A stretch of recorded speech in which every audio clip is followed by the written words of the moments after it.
Well, good afternoon.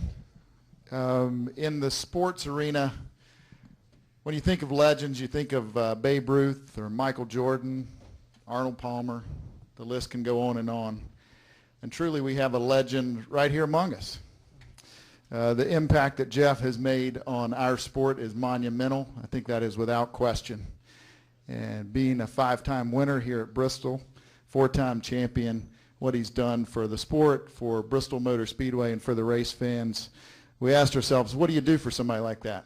How do you give him something to show our respect for what you've done for this sport and done for us for so many years? You've got everything. But in true Bruton Smith fashion, Marcus Smith fashion, you got to make it big. So you deserve to be among the legends here in Bristol with the greats Darrell Waltrip and Cale Yarborough, Junior Johnson, and Dale Earnhardt. So Jeff Gordon deserves his own grandstand. In 2016, we will have Jeff Gordon terrace level at Bristol Motor Speedway on the back stretch. Man, that's awesome. Thank you. Thanks very much. Wow. Very cool. That's awesome.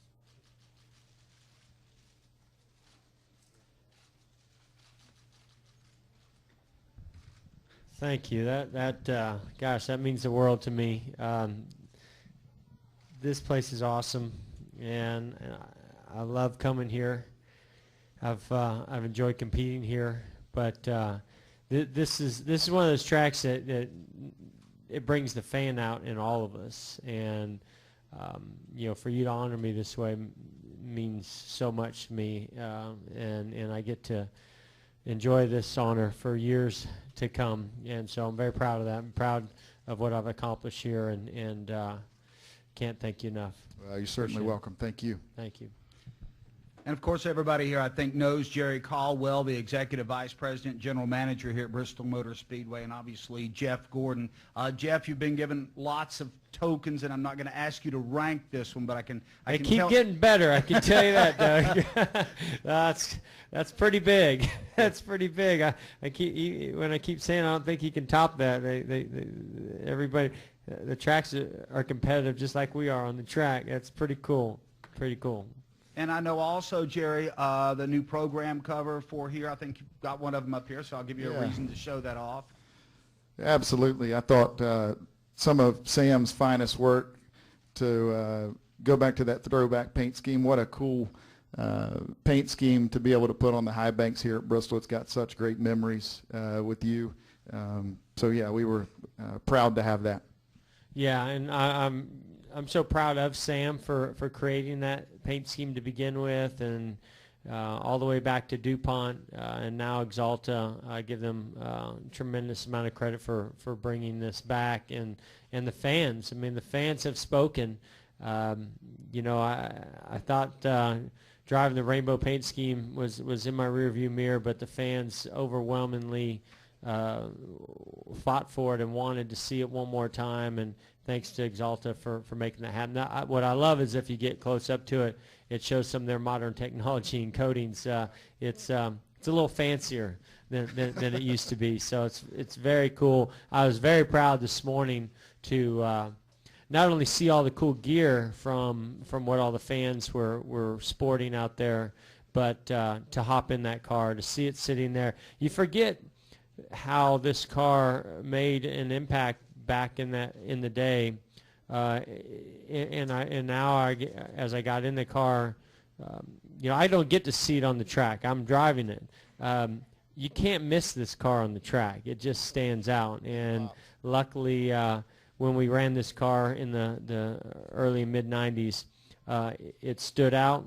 It turned a lot of people into fans that are still lifelong fans, and those people are the ones that are so grateful to have this car back on the track. But I am too. I was really proud to get behind the wheel. Thank you, Jerry. Did it give you any sense of nostalgia when you rolled in here today and saw it? And it will if we pull into Victory Lane tomorrow night. We'll change that 5-time winner to 6-time winner. That would be fine with me. I love competing here no matter what the car is. But when you've got a car that you've had tremendous success here, as far as the paint scheme goes.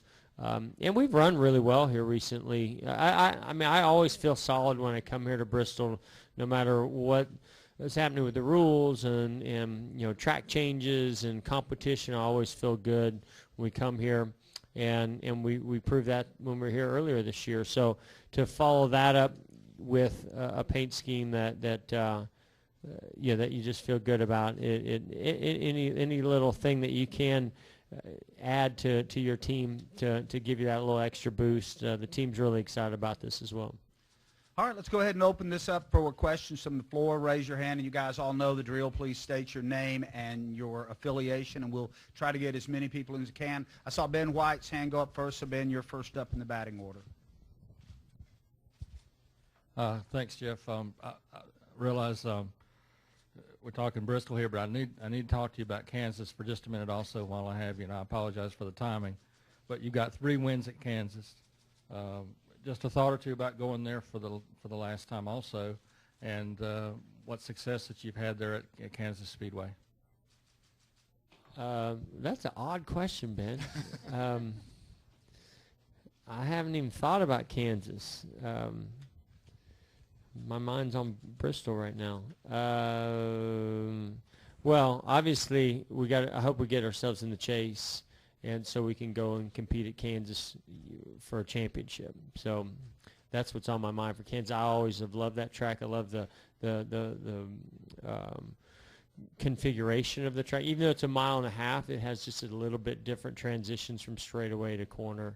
That is just a track that I've always enjoyed. So glad to know we're going to be running rules that we've already raced there once, and hopefully we can make some improvements and perform a little bit better there. All right, we'll go over here to Jonathan, and then Woody, and then over to Dustin. Jonathan Merriman, NASCAR.com. Jeff, got the helmet, got the car. Any chance we'll see a Rainbow Warrior fire suit or crew uniforms this weekend, or are we going with the blue exalt stuff? I thought the car was enough. Yeah, forgive me if I'm not sporting a mustache and a. That's what I was pulling for, the throwback stash. It looks like Larson's got the making of a mustache. If he just shaves the rest of whatever he's got growing there, then I'll let him, be nostalgic for me there. Yeah, I mean the car looks so darn good. I didn't think we needed everything else. So I do have a special helmet paint scheme that I'm really proud of. I think it looks really cool, but it is more of a modern version. All right, let's go over to Woody. Jeff, Woody came with MRN, and I'll stick with Ben. Looking ahead a couple weeks to Darlington, you do this whole retro thing all over again. How cool is it for that event to be a retro theme in your last appearance there, and all the nostalgia and history that's going to be associated with it? That's going to be pretty cool for you, I guess, huh? Are we running yeah, we're not doing anything. I mean, just everybody in general. I love what the others are doing, and I kind of wish that we were doing a little bit more retro paint scheme, but I've heard and seen what some of the other teams are doing. And I think it's really, really cool. The Southern 500 Labor Day weekend is that's that definitely is a throwback, and it it's going to be hot. I know that, and slick, and that's also going to bring back a lot of thoughts and memories of the races that I've run at Darlington over the years. And we'll go to Dustin, then we'll go back here, and then over to Mark Garrow, and then right over here. Dustin Long, NBC Sports. I know for you it's about winning races, competing for championships. Where are you as you look toward being a championship team at this point right now? Where do you see your team? Yeah, you gotta work at it one step at a time. I think that we know that we're behind. I think we're behind as an organization. I think we're behind as the 24 team. I think that if we can run to our potential, or even what I think we're capable of right now, I think that we make the chase. What happens when we get in the chase? Who knows? When you get a reset, there's some tracks that are very good tracks for us in the chase. Does that put us in the championship contender mode? I don't know. We got a lot of work to do that. We're missing some speed, and we're working hard to try to find it. It's very competitive out there, and some other organizations have gotten ahead of us, and you don't just find that overnight. But it's certainly not from a lack of effort. But we're in the position that we're in right now, not because we're not performing well enough. It's because we're having, I mean, the brake line at Watkins Glen, the getting caught up in that wreck at Indianapolis. I mean, just things that are a little bit out of our control. And so, if we can just do what I think we're capable of doing, we make it in. Then we get a reset, take a breath, and then see what we can go do there. But we're not where we want to be. How much of a concern is it? Because obviously the last several weeks it's been different packages, tracks that are not necessarily going to be in the chase. So are people reading too much that there's too much of an issue, or how do you look at with what all the different things that you guys have had to deal with? I mean, these are things you're not going to deal with per se in the chase. Yeah, no, I mean, listen, we're realists. We see it, but yeah, you can't base it off of everything. You can't base it off Indy and Michigan. I can tell you that. That those packages are, out the window and don't show what I think we're fully capable of, or what anybody really has. But we're still not where we need to be, even with the 15 package. So the one thing about Hendrick Motorsports is that what makes us so great is the effort that we put in, and the people that we have are capable of doing a lot, and you don't ever count us out. I've been told we've got some local media in the upstairs press box, so let's go there. Crystal, go ahead and open that up, please. City Press. Jeff's been about 8 months since your announcement that you're going to retire at the end of this season. Are you still satisfied with that, or now that you're getting closer, is there some second thoughts about that? Well, if you base it off of what's happened on the track solely, then maybe you would think that. But if I can just kind of step back from I'm very competitive. I want to be competitive, far more competitive than we've been this year. But if I just take one step back from that, this has been one of the best years I've ever had. Things like this, just reminiscing with longtime friends and family and people that have been a part of my career. Just interacting with the fans, talking with the media. This is a highlight of my career. I've thoroughly enjoyed many aspects of this year, and I have no second thoughts about it at all. I'm very much looking forward to the future, but I'm also looking forward to working my butt off to try to give this team everything that I've got this year to close it out the best we can. We'll jump back upstairs in a minute. We had a question back here. Can you raise your hand again? Then we'll get over to Mark, and then we'll run upstairs. Hey, Jeff. It's Hunter Thomas from thefourthturn.com. You have a number of wins between Bristol and Darlington. Do you think there'll be any extra emotion as you finish these last two races? Well, if we're running better, I mean, you got to understand that I chose to take this path in this season because I wanted to close it out while I'm still competitive. And last year was an amazing year. And actually, this kind of goes back to that last question. If we were winning races on a regular basis right now, that would make it a little harder to accept than it is right now, the way things have been going. I mean, I feel like I still have what it takes. I feel like our team does, but we're just missing some components. But you can go to a track like Bristol, Darlington, Martinsville. There's just certain tracks that some of the components that some of our competitors are beating us with don't play as big of a role. And like a road course as well. We don't have any road courses left. Talladega.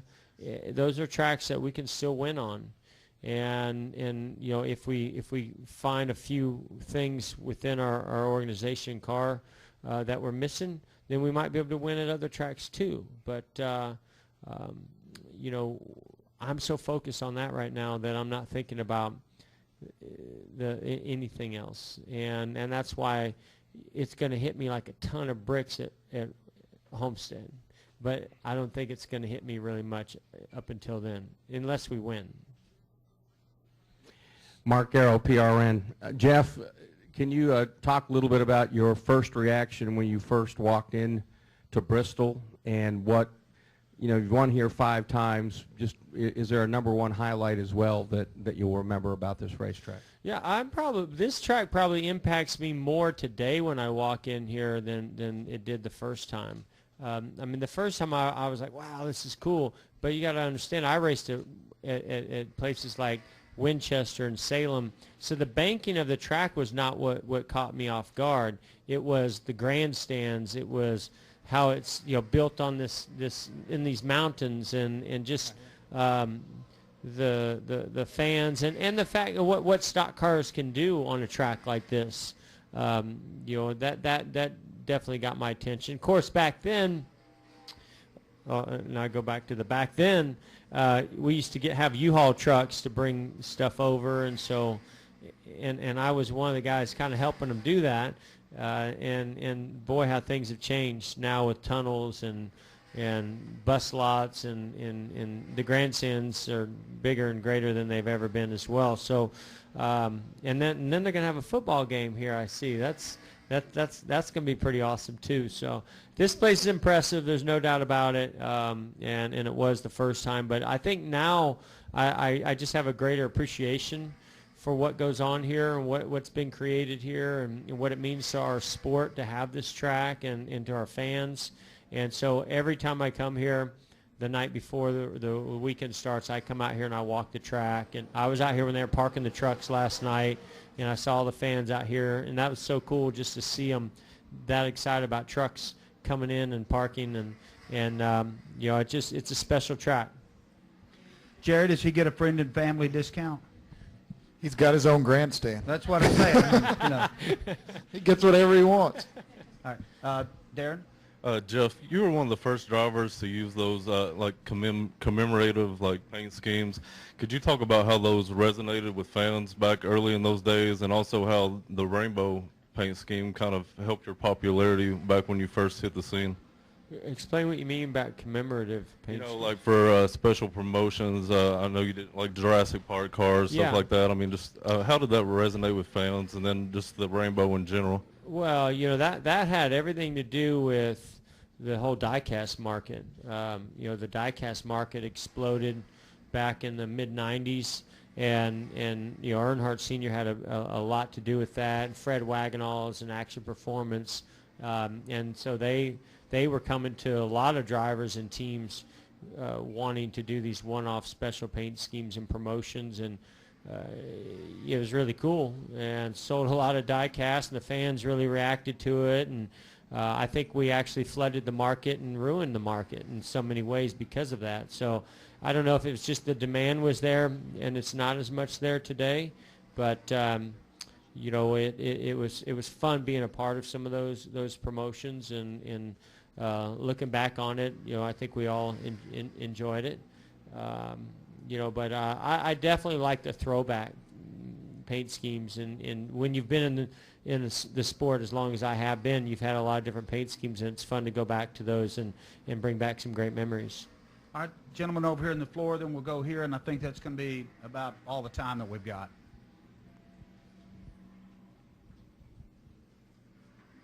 Jeff, Rich Iceland with Inside Track. We've talked about nostalgic in the past. We've talked about Kansas in the future. How do you feel after today's practice about tomorrow's race? Well, it was a unique and interesting practice session because we saw the Xfinity Series was up high against the wall right away, and a lot of times in the past couple of years when we've come here, it's taken a while to get the groove up there, and sometimes we didn't see it as much in practice, but yet that's where we spent most of the time in the race. And so we want to work up there. We want to get the cars up there and see what it's doing to give us more information for how to tune the car for tomorrow night. And so we were up there a lot, but it's during the heat of the day, so you got to be a little careful not to fool yourself with some of those things. I think we're a good chance we'll be qualifying up there as well. And I thought our car was good. You know, I thought it was really solid, but I think we got to make it better. I wish you good luck. Thank you. And right over here.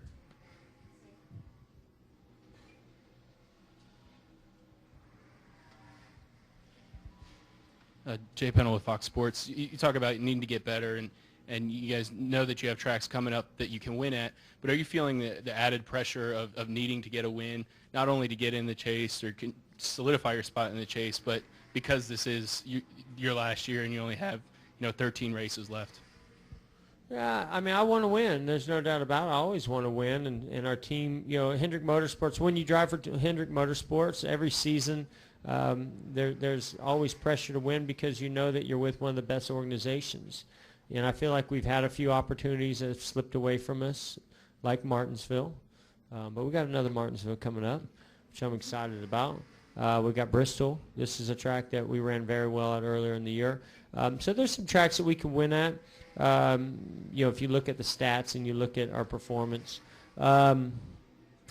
But I'm not going to let that ruin this year, for me or add any more pressure than there already is. We're doing everything we possibly can to be the best we can be, to communicate, work together, and come out of this thing, knowing that we gave it everything that we've got. And so we don't need a win. A win would be nice. And a win would certainly make things a little easier over these next couple weeks. But, when you say need a win, I've won 92 times. I don't need a win. I want to win. That's all. Well, Jeff, it'll be cool when you're back up here in the spring and you're working for Fox Television. You'll be able to look across the way and see the Jeff Gordon Terrace. That ought to be a good experience for you. Absolutely. For years I've been a part of this sport where I go to different tracks, Bristol certainly being one of the highlights, and you see a driver's name, on that grandstand, and you only hope that one day that you've maybe done something significant enough to earn that, and you just did that for me here today in Bruton, and all the folks here at Bristol. It means the world to me, so thank you very much. And I did the Xfinity race with Fox here earlier in the year, and this was a fun one to do. So I'm looking forward to doing 500 laps around this place with DW and Mike up in the booth next year. Well, fantastic. Thank you for your time. Jerry, a closing comment here before we turn Jeff loose? No, just go get them. I want to see that rainbow paint scheme in Victory Lane. You and a lot of other people. All right. Thank you very much, Jeff Gordon. Appreciate it, Jerry.